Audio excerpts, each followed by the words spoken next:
James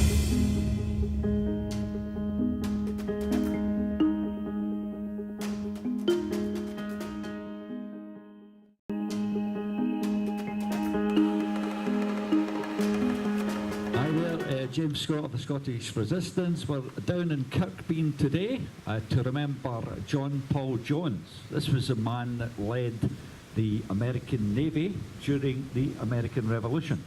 Now, when John Paul Jones was a young boy, his father used to often take him down to watch the ships coming in at the harbour.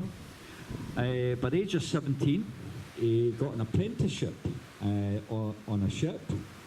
By the age of 21, he became a captain, which was quite a young age to become a captain. He had quite a reputation, had John Paul Jones. He was accused of killing a sailor, a mutineer, by killing him by sword. He was also accused of flogging a sailor to death.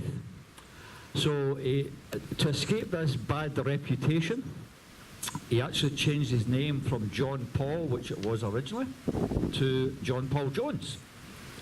Now, John Paul Jones is famous for being involved with the American Navy. When the American Revolution kicked off, he was picked as first lieutenant of a ship called the Alfred.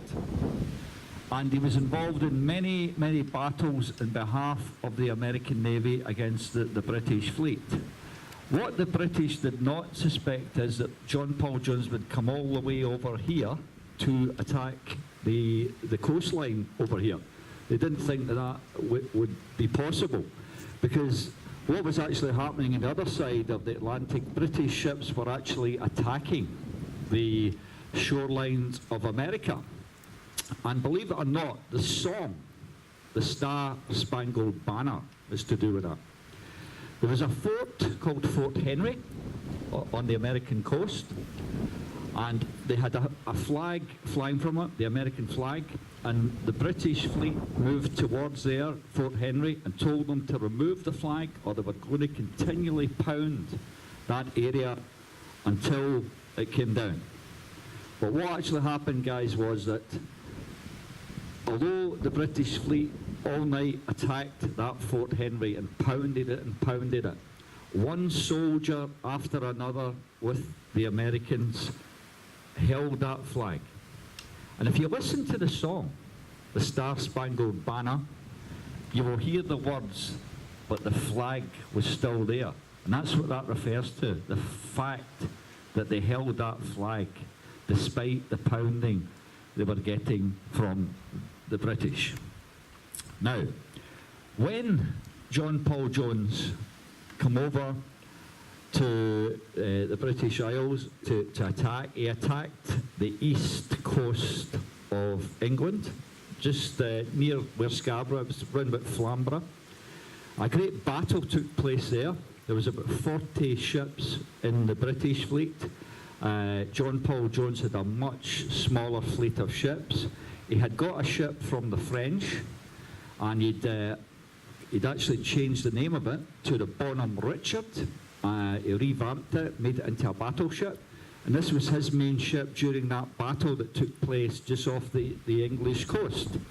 Now, during that battle, which lasted quite some time, he was trying to attack the Serapis, the main ship in the British fleet, which was commanded by a Captain Pearson.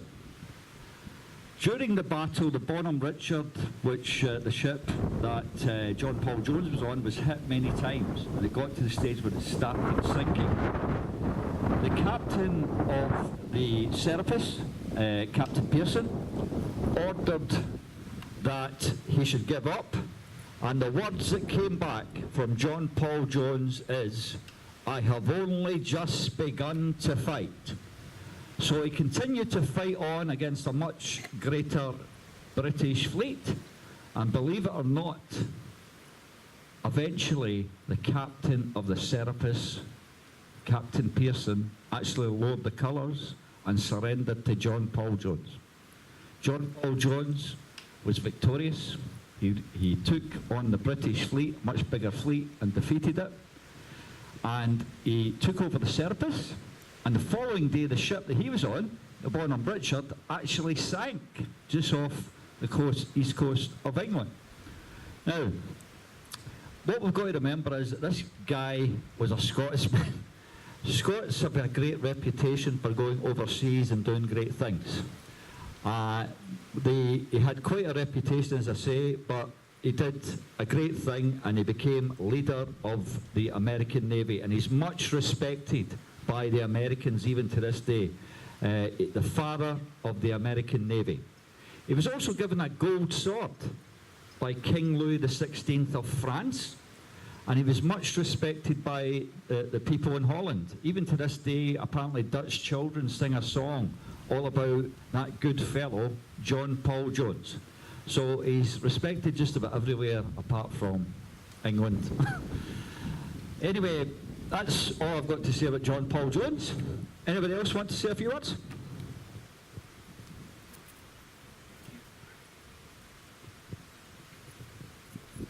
John Paul Jones was fighting during the American Revolution, fighting against the British state.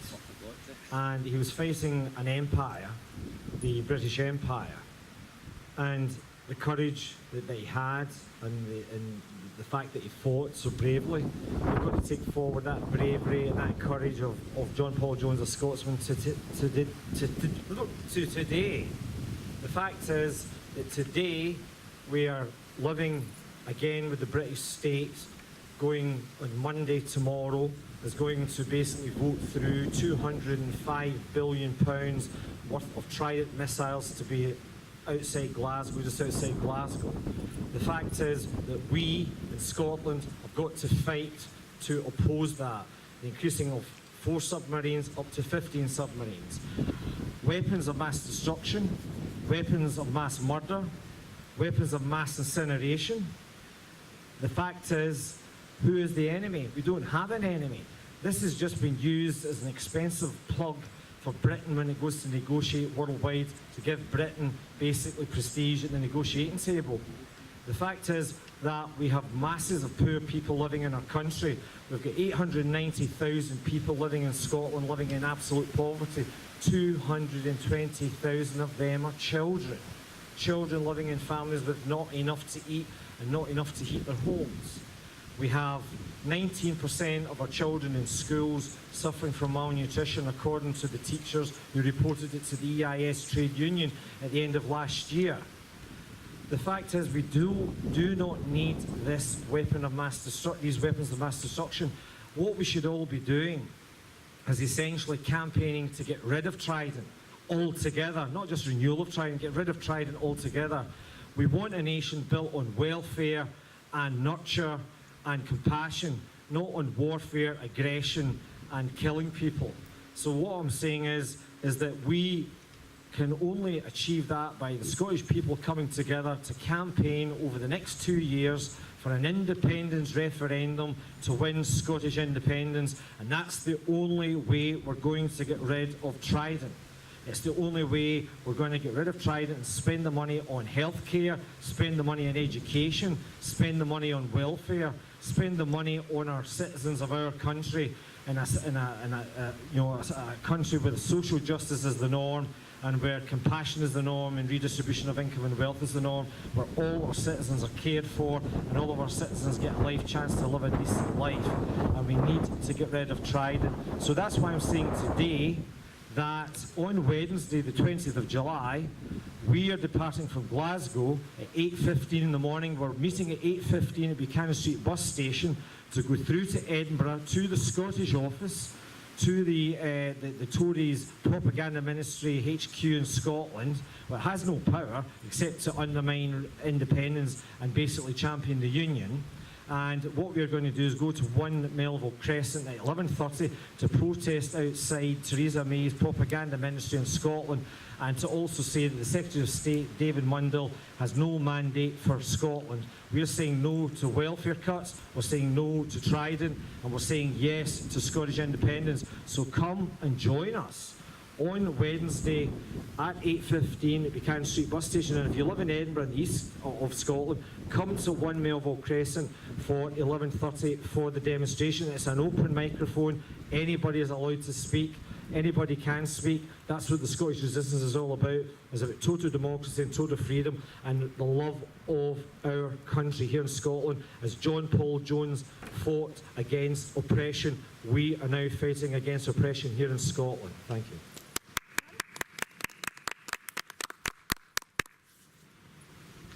Thanks very much, Sean. That's it. We'll call it a day then. It's a very nice part of the country here. We're just overlooking the sea out there, down in Kirkbean, and just over there, if Gwen turns the camera around, we'll see the cottage. That's the cottage where John Paul Jones was born. Born in that wee cottage, on to fame, to lead the American Navy to victory against the British. So there you go. Thanks very much.